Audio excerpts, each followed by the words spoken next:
Good morning बच्चों। आज हम लोग कक्षा 10 गणित की प्रश्नावली 8.1 के प्रश्नों को हल करेंगे। इसके पहले हम लोगों ने प्रश्नावली 8.1 की सभी उदाहरण हम लोगों ने देख लिए थे। 5 उदाहरण था जिसका हमने अध्ययन कर लिया है और आज हम प्रश्नावली 8.1 का प्रश्नों को हल करेंगे।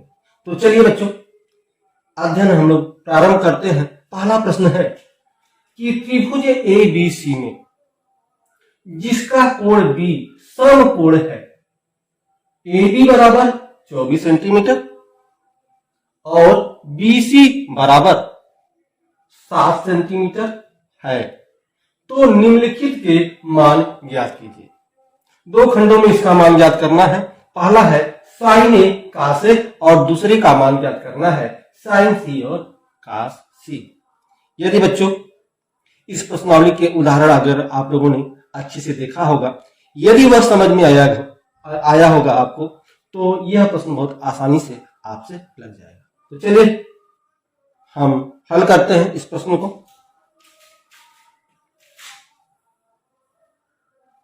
सॉल्व करते हैं इसको। देखिए क्या कह रहा है कि त्रिभुज ABC में जिसका कोण B समकोण है, तो हमें एक त्रिभुज बना लेना है। एक त्रिभुज हम बना लेते हैं इस तरह से।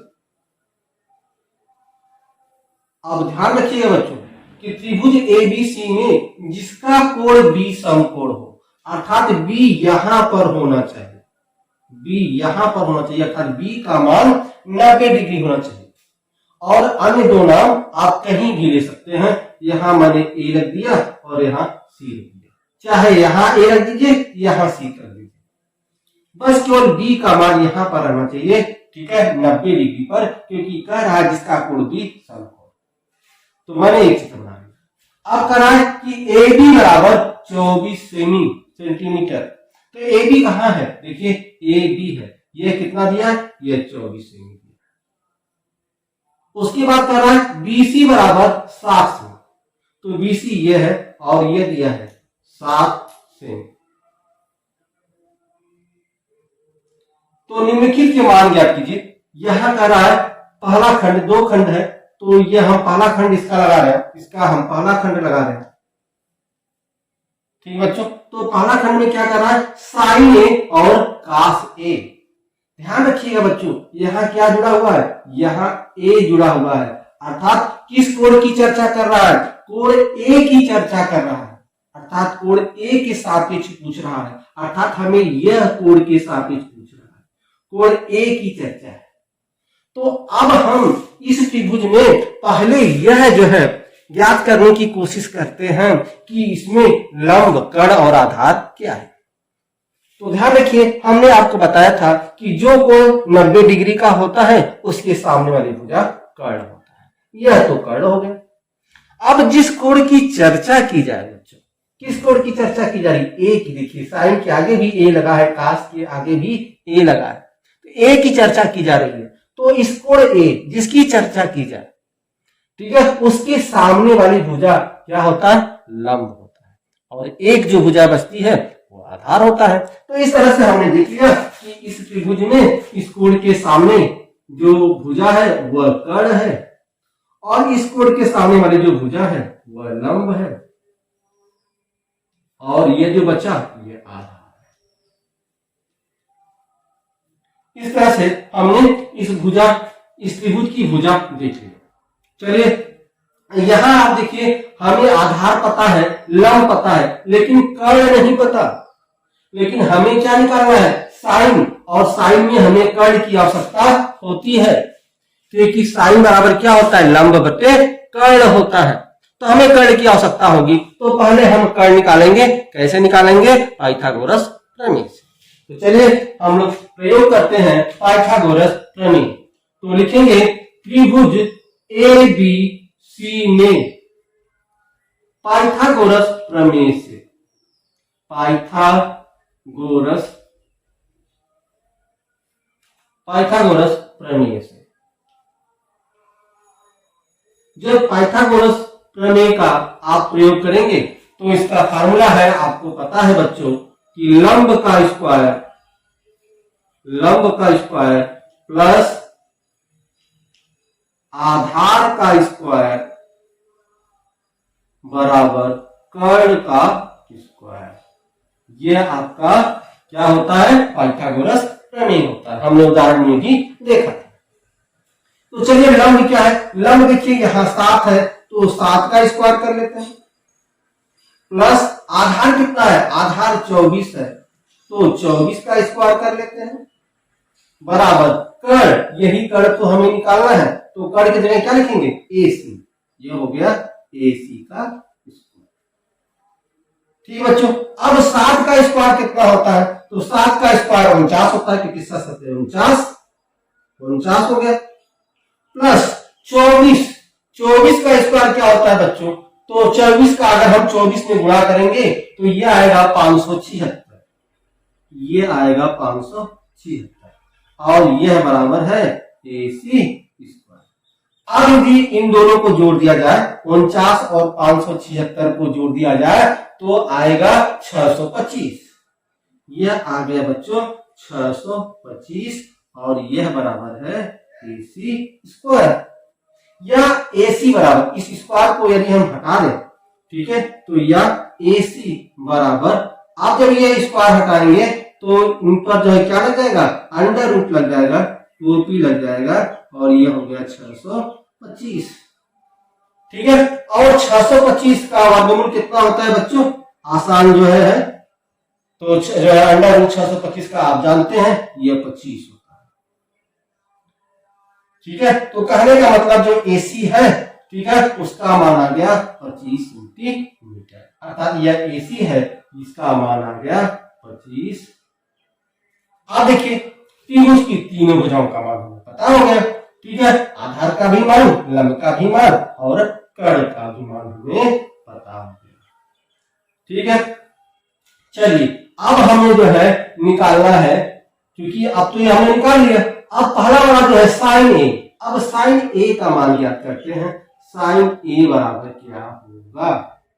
ध्यान रखिएगा बच्चों, साइन A बराबर क्या होगा? यहां ध्यान दीजिए। ठीक है, हमने आपको बताया था लाल बट्टे कक्का। लाल बट्टे कक्का में यह पहला वाला साइन होता है, पहला वाला साइन होता है, दूसरा वाला जो है वह कास होता है और तीसरा क्या होता है? टैन होता है। ठीक है, हमने आपको बताया था। तो चूंकि देखिए ये जो पहला है इसको हम साइन बोलते हैं, इसको कास बोलते हैं, इसको टैन बोलते हैं। तो साइन वाला है तो ये क्या है? ल है और के है, तो यह लंब है और ये कर्ण है, तो लंब बटे कर्ण। तो साइन थीटा बराबर क्या होता है? लंब बटे कर्ण। तो साइन ए बराबर क्या हो गया? लंब बटे कर्ण। अब इसमें लंब क्या है? तो देखिए बच्चों, लंब है 7, लंब है 7 और कर्ण क्या है? 25। तो 7 बटे 25, यह इसका हो गया उत्तर। देखिए कितनी आसानी से लग गए बच्चों।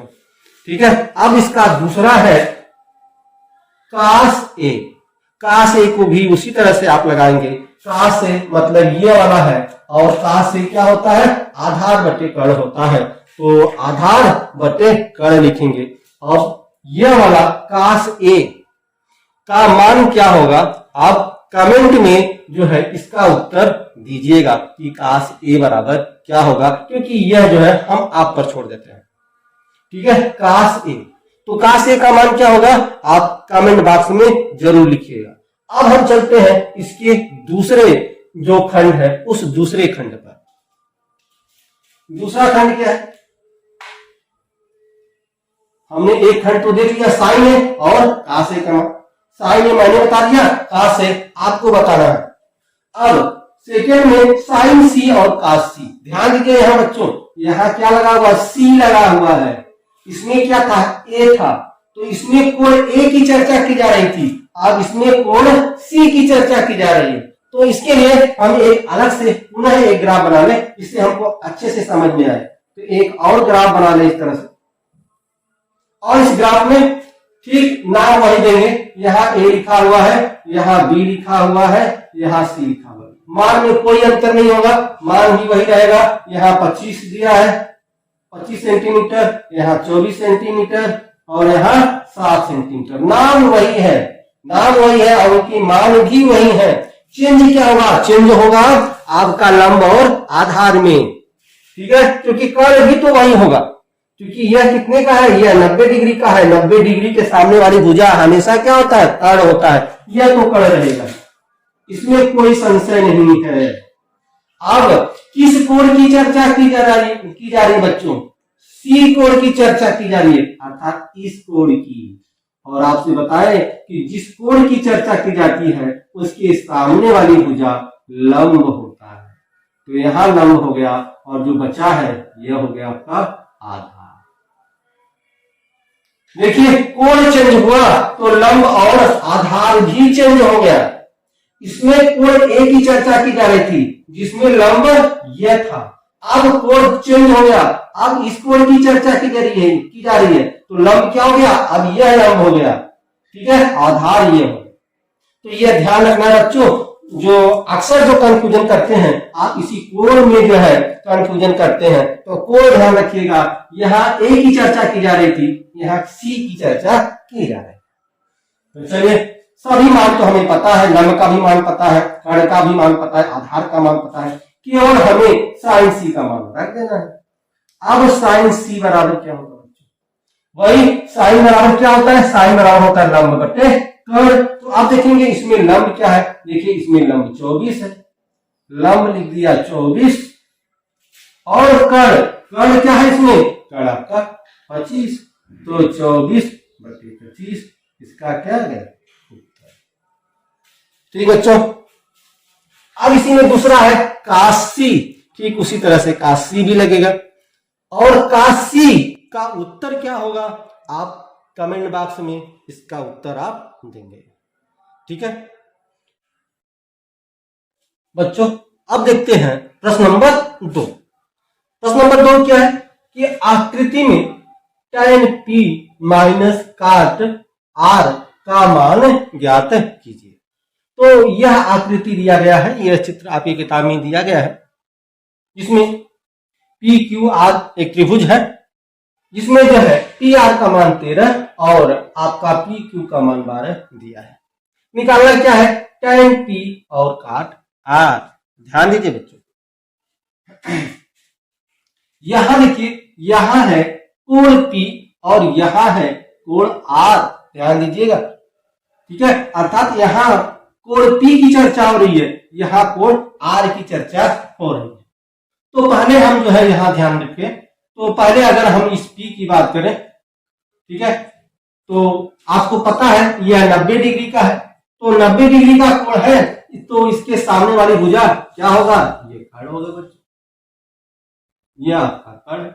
चलिए अब कोण P की चर्चा की जा रही है, अर्थात इस कोण की चर्चा की जा रही है, तो इस कोण के सामने वाली जो भुजा होती है वह क्या होता है? लंब होता है। बच्चों अगर ये सब कंफ्यूजन हो रहा है, ठीक है, कि त्रिभुज की कौन सी भुजा कर्ण होगी, कौन सी लंब होगी, तो इसी प्रश्नावली का जो बेसिक कॉन्सेप्ट वाला वीडियो है पहले उसको जाके आप बच्चों देख ले, सारा कॉन्सेप्ट क्लियर हो जाएगा।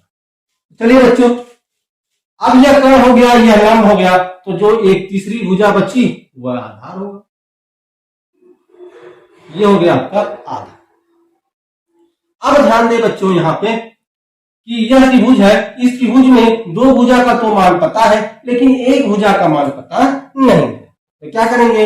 वही पाइथागोरस प्रमेय का प्रयोग करेंगे। तो चलिए कर लेते हैं। त्रिभुज पी क्यू आर में पाइथागोरस प्रमेय से, पाइथागोरस प्रमेय से,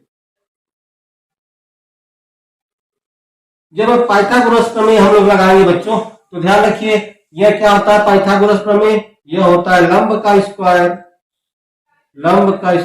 धन आधार का स्क्वायर बराबर कर्ण का स्क्वायर।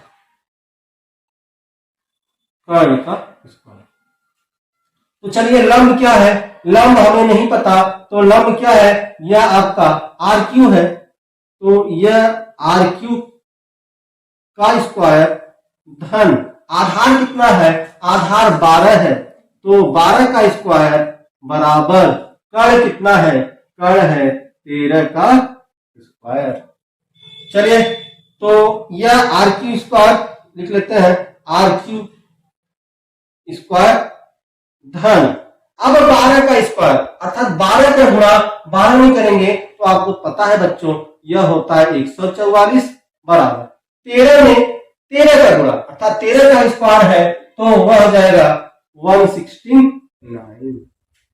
अब यह आर क्यू स्क्वायर क्या होगा बच्चों, यह आर क्यू स्क्वायर यह बराबर इधर 169 है ही है। अब इसको जो है बराबर किधर है, ले जाए बराबर के उधर तो यह माइनस हो जाएगा। अब 169 में से 144 घटा देंगे, 144 घटा देंगे तो कितना आएगा बच्चों, 25 आएगा। आर क्यू स्क्वायर बराबर कितना आ गया, 25 आ गया। माइनस कर देंगे 25 आ जाएगा। अब यहाँ स्क्वायर है तो आर क्यू अगर हम निकाले इसका आर क्यू, तो जब ये स्क्वायर हटता है तो ऊपर क्या लग जाता है, अंडर रूट लग जाता है। या यह आर क्यू बराबर क्या होगा बच्चों, आपको पता है यह किसका वर्गमूल है, यह 5 का वर्गमूल है। तो इसका मान कितना आ गया, इसका मान 5 आ गया। किसका, क्यू और आर का, या आर और क्यू का मान कितना आ गया, 5। अब इसका मान 5 आ गया बच्चों। अब हमें क्या निकालना है, देखिए tan p।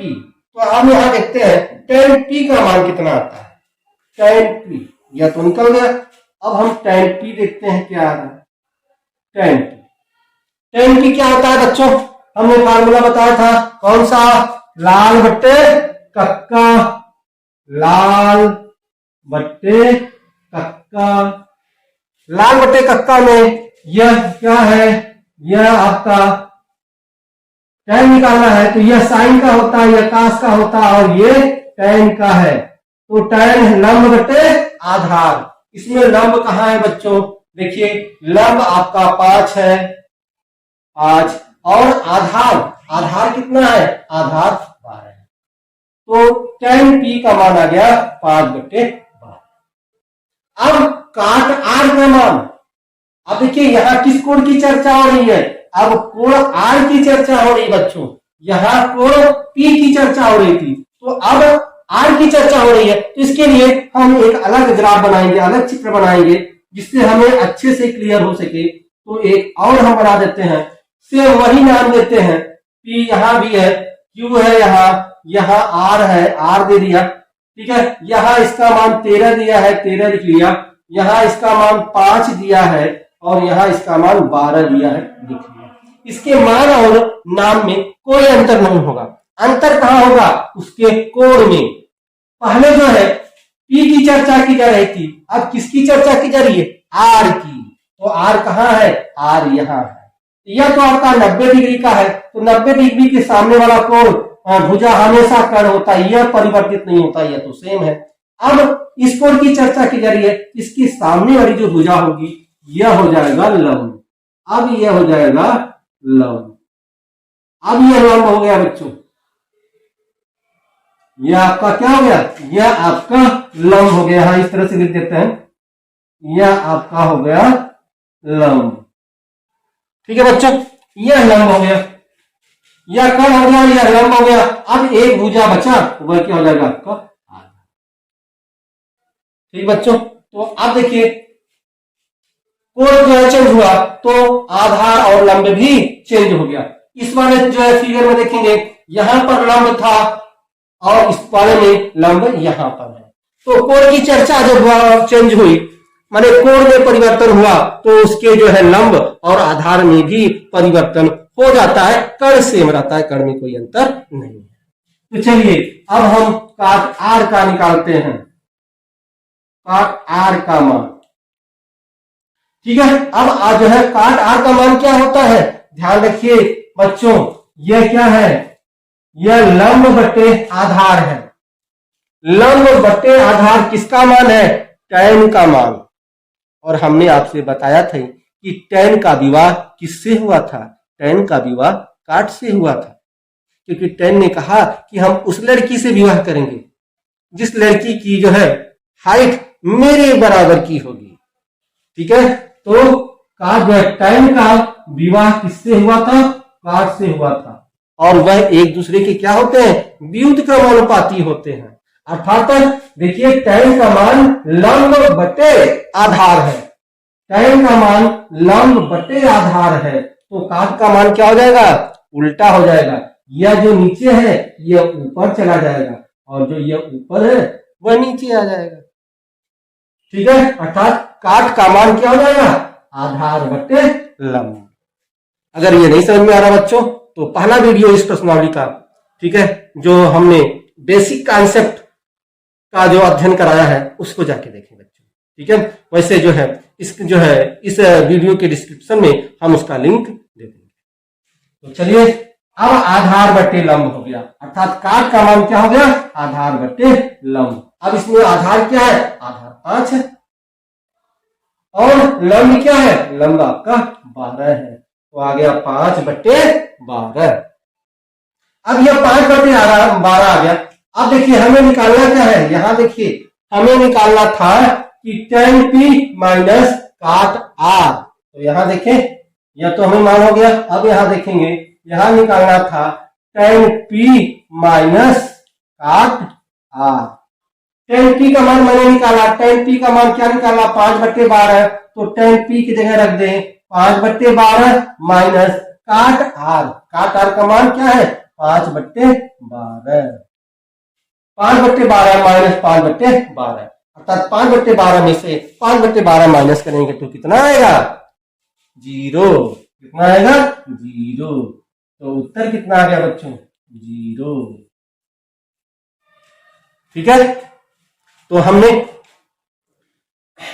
प्रश्नावली 8.1 का प्रश्न 1 और प्रश्न 2 का अध्ययन कर लिया। चलिए अगले प्रश्न का अध्ययन हम अगले लेक्चर में करेंगे बच्चों। इसके पहले यदि आपको मेरा ये लेक्चर समझ में आ रहा है तो बच्चों चैनल को सब्सक्राइब, लाइक और दोस्तों में शेयर जरूर कीजिएगा बच्चों। चलिए मिलते हैं आपसे।